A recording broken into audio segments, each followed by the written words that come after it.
Why Ukraine cannot be something like Austria?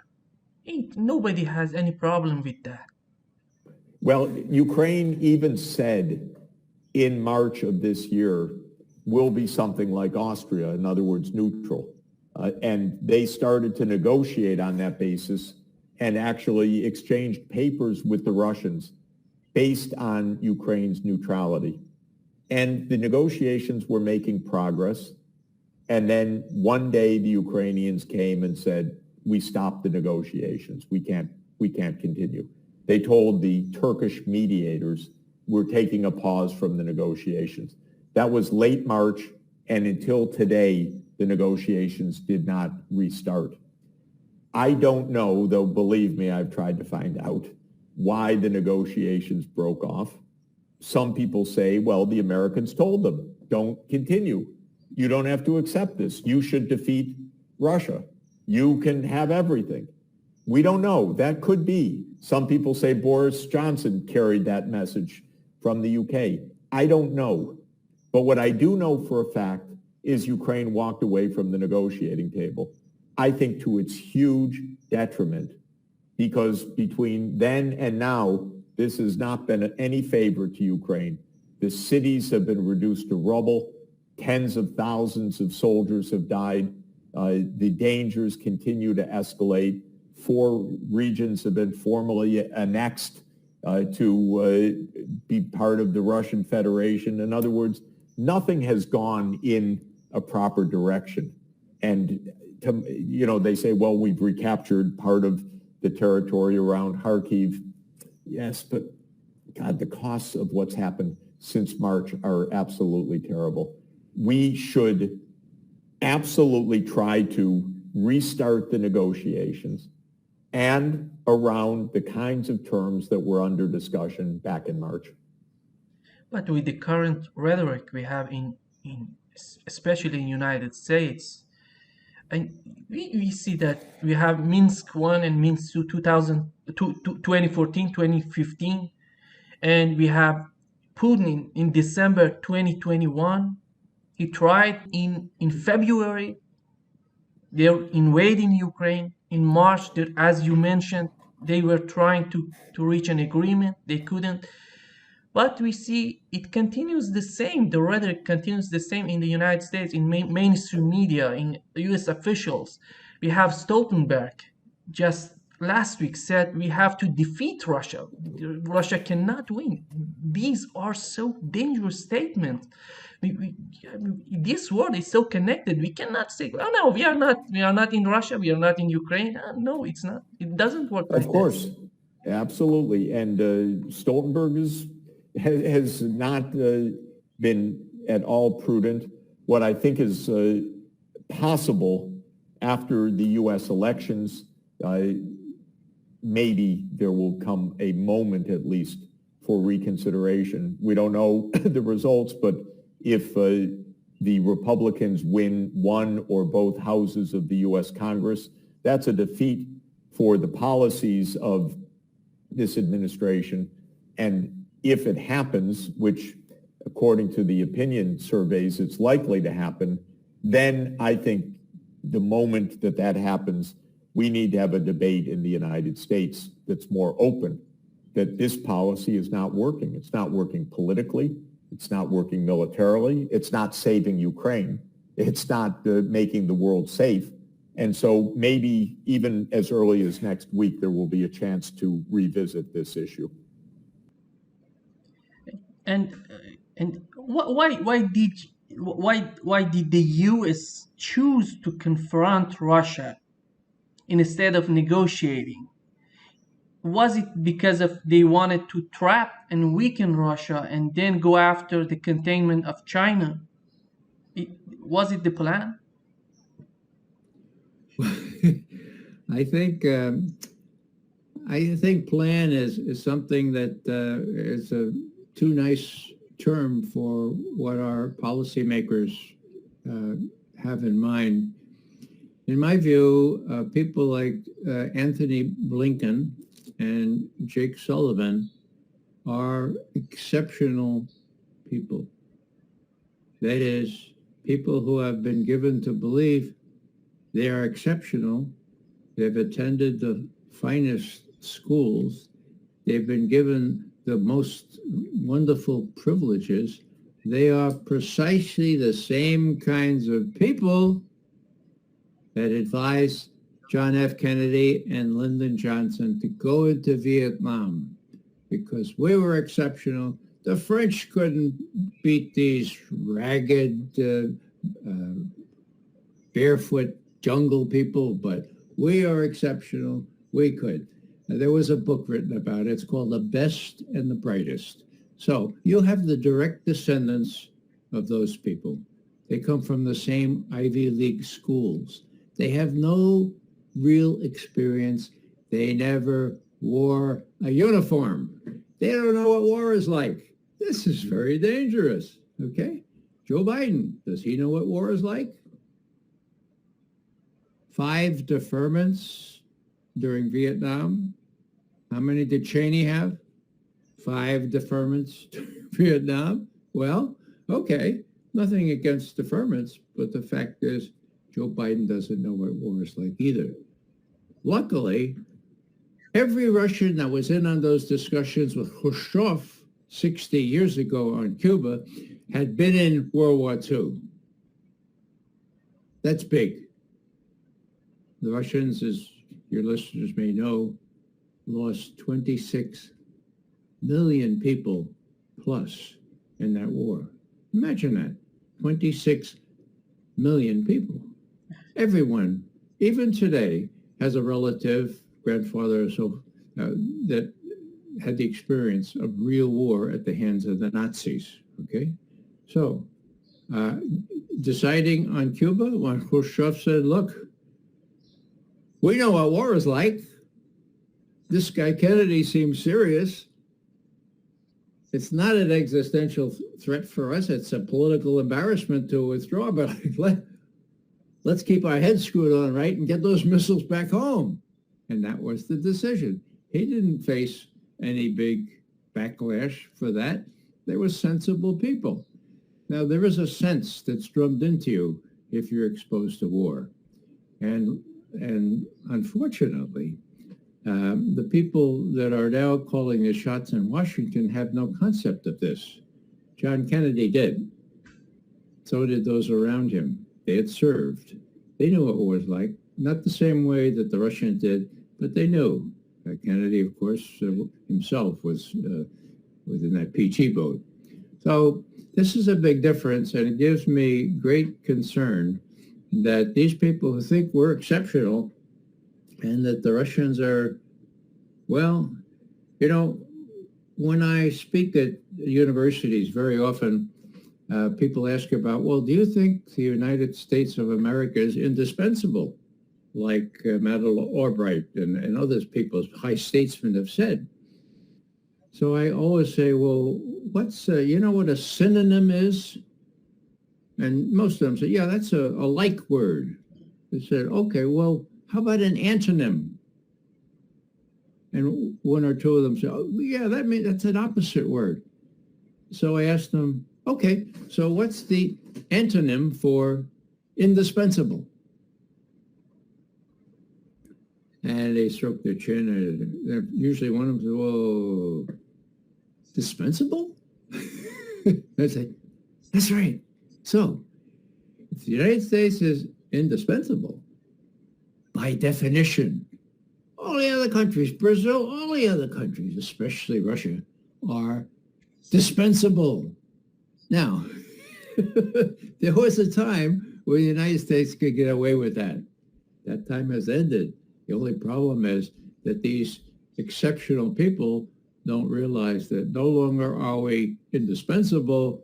We're not even exceptional, except for the fact, and mark my words, this is very important, except for the fact that the world has now been divided into, people talk about multipolar world. Well, in a sense, they're quite right. But I look at it as a world not unipolar as it was ever since World War II with the U.S., the main pole, so to speak. It's bipolar. in both senses of the word, all right? In psychiatric sense as well. But in the geostrategic sense, it's bipolar because on the one hand, you have the lily white West, NATO. Look at them. They're all lily white. The closest you get to people of color is Turkey, okay? The lily white West against the rest of the world, primarily people of color. China? India? Iran? Argentina? Brazil? South Africa? So would our policymakers in their indispensable way say, Russia is isolated? Well, I hope they don't really believe that, but I have to allow for the likelihood that they do. Why? Because we're exceptional, we're indispensable. Russia is sort of like the Untermensch, pardon the expression. And of course, a lot of the Russians are people of color as well. So just to sum this up, it's a very dangerous situation we're in right now because what China and Russia call the collective West, which is lily white, is arrayed against the rest of the world, including not only China, India, Russia, and many other countries who are fed up with this unipolar thing. You can call it multipolar if you want. I call it bipolar. Scott, we are connected. If you want it or don't want it, we are connected. You're living in Brazil, you're living in North America, you're living in Asia, you're living in Russia. We are all connected. We need peace. We need to come to a conclusion, to sanity. But we need people willing to accept that. And unfortunately, rather than calling peacemakers strong people, we call them weak. We tend to call the war fighters, the people who support war, we call them strong. The reality is they're the weak ones. It doesn't take, it's a coward's way out to fight because it becomes a physical thing. It becomes brute strength. The heroes are the ones that take the hard path. Peace, negotiation. Peace is the hardest decision that It's we the can hardest make. thing in the world to get. Hardest thing in the world to get. And it takes a better man than most of the people out there to do it, a better woman. It takes a better person. But it takes a person of enormous internal strength. The easiest thing to do is to punch somebody in the face. Easiest thing in the world to do. The hardest thing is to not punch them, sit down and talk to them about why it is they feel the way they feel. And then have the courage to listen to their answer and then do something about it so that there isn't an altercation. That's real courage. That's real strength. But instead, we sit here and we lift weights and then we get all pumped up and you come at me and you say something, bam, I hit you in the face. And there was, oh, he's a tough guy. No, he's a coward. If I punch you in the face, I'm a coward because I didn't have the courage to confront you nonviolently, to ask you your opinion. I didn't have the courage to listen to you. I didn't have the courage to act on what you said. That's where courage comes from. A coward punches people. A coward invades countries. The strongest people sit down and talk. And people say, well, you just called Putin a coward. No. Putin tried to talk. He tried to talk a long time. From 2015 on, even prior to that. Minsk too. This war could have been stopped had they just signed the agreement. The draft treaties of December of last year. Read the things. Talk to Putin. Talk. You don't have to say, yes, we agree to everything Russia said here. Russia wasn't even demanding that. All Russia wanted you to do is read them and respond. Listen, talk. That takes courage. And nobody in the West had the courage to sit down with Vladimir Putin and have that conversation. Because of the rhetoric all along all the mainstream media, they were Putinizing Russia and demonizing Putin. And you Yeah. cannot go. It's a circle. It goes, spins around. You cannot take out of this circle. So you have an election coming up. You have two Yeah. candidates running. Um, without saying anything about who you support, does either one of them represent all of Brazil? No. Can I ignore you and just deal with them? Yeah. Can I ignore the? It's Can I divided. ignore The everybody? country is divided in two parts, basically equal Right, parts. but my point is, Brazil's more than either one of those two men. Exactly. Brazil is more complicated than that. Brazil is a diverse community of people who have different ways, different approaches, different values. And so why would I ever, if someone said, tell me about Brazil, why would I ever define it in terms of Bolsonaro or Lula? Why would I do that? They're nothing. They're temporary politicians. Brazil is forever. It's going to be here, after these guys are dead. So why would I ever simplify and actually insult Brazil by talking about their elected officials when Brazil is the Brazilian people? So why would Russia? What disrespect is there when you define Russia into play and you say Vladimir Putin? Putin's Russia. Putin's Russia. Putin this, Putin that. I'm not denigrating Putin. I think history has shown he's one of the great historical figures of this century. I mean, the man's been in power for 22 years. So, 23 coming up. So, you can't dismiss that no matter how you feel about him. When the history books are written, his name's going to be playing a prominent role. But man, what an insult it is to Russia to say, Putin's Russia, Putin's this, Putin's that. What about Russia? What about the Russian people? Don't they count? Don't they stand for something? 158 million of them? Don't they count? Or is it just one man? One man only. So that's the ignorance of taking that. Yes, you have to pay attention to Vladimir Putin. You can't ignore Vladimir Putin. Or you do at your own risk. But the best way to deal with Vladimir Putin is to listen to him. We'll go back to that speech he gave. What did he talk about? The Russian motherland, Mother Russia. So the best way to deal with Putin isn't as Vladimir Putin, the individual, but Vladimir Putin, the president of Mother Russia, of the Russian people. And if you take that and that whole approach, suddenly you see the ridiculousness of all these Putin whisperers out there who advise Joe Biden about, well, if you do this, Putin will do this. If you do this, Putin will that. Stop talking about what Putin's going to do. If you do this, this is how Russia's going to react. Boom. Because Putin feeds off of Russia. I mean, he's the president of Russia. He obviously cares about Russia. So you should focus on the whole entity of Russia. That's how you get Putin to respond. That would be my approach. He's not corrupted. You can't go in there and hand him a briefcase of money and expect him to do something. That's not how he works. He looks for the best interests of Russia. So talk to him about what's good for Russia. Not what I think is good for Russia. What does he think is good for Russia? Find out. Remember, sit down and talk to people. Have a conversation. Don't be afraid to listen and have the courage to act on what they tell you. Who's doing that with Putin right now? A lot of people are. You know who is? Xi Jinping.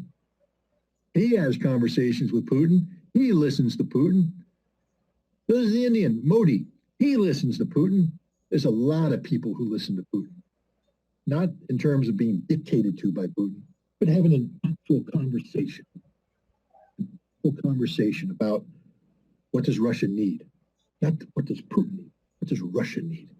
Because even Vladimir Putin looks in the mirror and realizes that in a day, hopefully for him longer away, but at some point in time, he ain't going to be president anymore. But Russia will still exist. And the policies that he's putting in place today will have an impact on the Russians that are living that long time. See, I think Putin actually believes this. He's not living for the moment. He's living for the long term, what's good for Russia. And so imagine how much impact you could have in having a conversation with Vladimir Putin about what's good for Russia long term. Not what can Russia do for me, but what can we do for Russia? And then I think Putin would turn around and say, what can we do for the United States?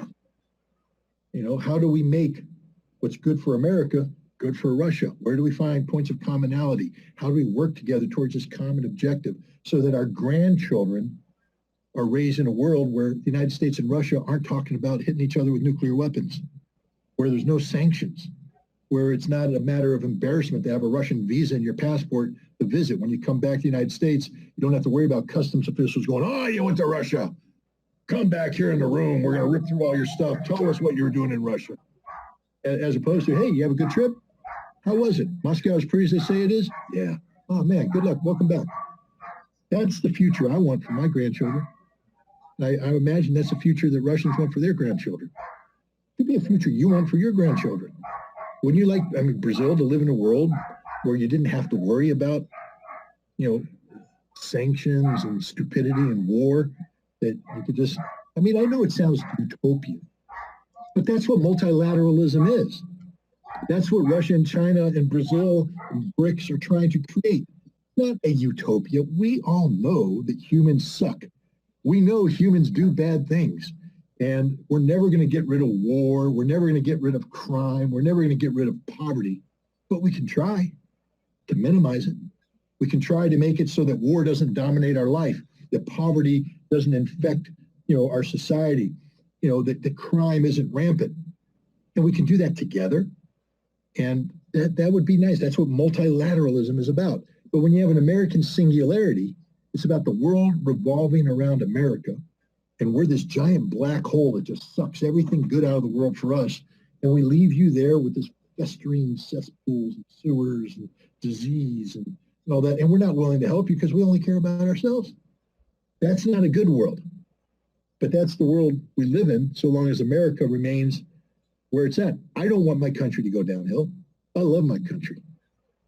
I want my country to be strong, powerful, but not in the way that we talked about in terms of punching people in the face. I want my country to be the guy that doesn't punch people in the face. I want my country to be the guy that sits down and talks to people, listens to people, works with them to solve problems. I want to be the problem-solving country. And we're good at that. We are good at solving problems. We put a man on them so we can solve some problems if we apply ourselves. But in order to do that, you got to respect people. Russia respects people.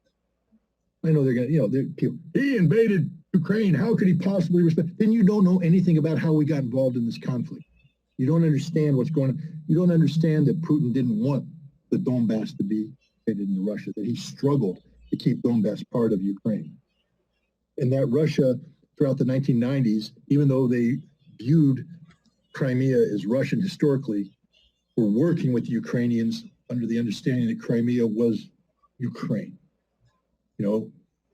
But that stops working when people try to punch you in the face, which is what the Ukrainians did in February 2014.